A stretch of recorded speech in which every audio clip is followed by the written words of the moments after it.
Peter Karlberg from Skolverket, who would say a few words. Could you give him a microphone?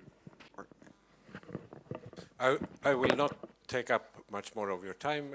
It's 4 o'clock. We are supposed to be able to go home and celebrate the vacation over the weekend. So I just want to thank Fredrik and the project for a very good cooperation with Skolverket throughout the years now, and hope that we will continue to have that. We have had much use of these different kinds of workshops and conferences, and are very grateful actually that we are able to participate in this way and meet all these people and listen to all these presentations and things like that. So with that, and I also like to thank you for all of you for actually attending these kind of events and sharing your thoughts and raising your questions, because we have a lot of work still ahead of us in order to make the Swedish school system actually providing the students with the digital competence we all agree probably that they need for the future.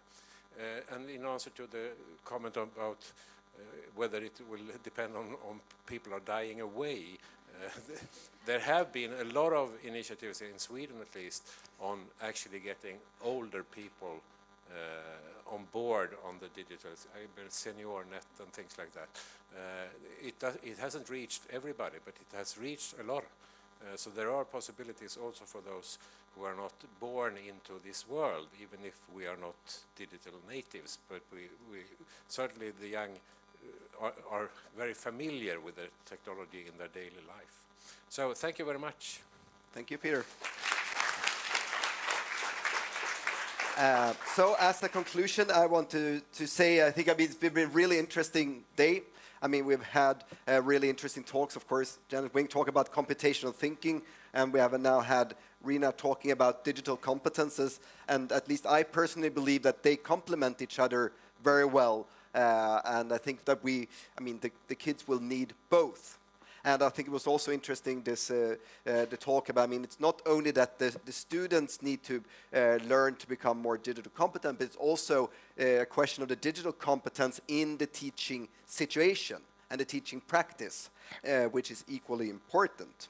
And of course, we also learned that programming is not the essence, but maybe I would like to agree with Janet that computer science is, so yeah.